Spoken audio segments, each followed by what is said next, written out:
मला वाटते की भाजपाला राहुल गांधीवर बोलल्याशिवाय झोपच लागत नाही आहे आणि राहुलजी ज्या पद्धतीनं देशभरामध्ये काम करत आहे, विरोधी पक्ष नेता म्हणून त्यांची भूमिका आहे आणि त्यांनी ज्या ज्या सूचना याच्या आधी केलेल्या त्या सत्य झालेल्या आहे आणि म्हणून मला वाटते की विरोधी पक्ष नेता देशाचा हा कसा असावा याचं जिथं जागतं उदाहरण म्हणजे राहुलजी गांधी आहे आणि प्रखरपणे कोणाच्यालाही दबावाला बळी न जाता देशासाठी बोलणारे नेते म्हणून राहुल गांधी आपण पाहिलं असेल की त्यांच्यावर किती प्रयोग करण्यात आले, ईडी सीडी सगळंच त्यांना दाखवणे, पण कुठेही न डगमगता आपली भूमिका ठामपणे मांडणारे राहुल गांधी आहेत आणि म्हणूनच मला वाटते की भारतीय जनता पार्टीला त्यांची जास्त चिंता आहे.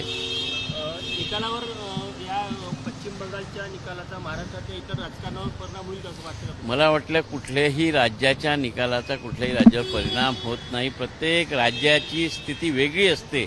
आता पश्चिम बंगालमध्ये जितक्या दिवसापासून ममताजी होत्या त्यांची अँटी इन्कम्बन्सी असेल आणि सत्ताधारी पार्टी ज्या पद्धतीनं निवडणुकीला सामोरे जाते, सगळे फोर्सेस वापरतात, त्याच्यावरून आपल्याला लक्षात येईल की एक राज्याची निवडणूकसुद्धा त्यांना किती महत्त्वाची असते आणि जर देशाचे पंतप्रधान गृहमंत्री त्या निवडणुकीत पूर्णतः इन्व्हॉल्व असतील तर मला वाटते की तिथे रिझल्ट येणारच आहे.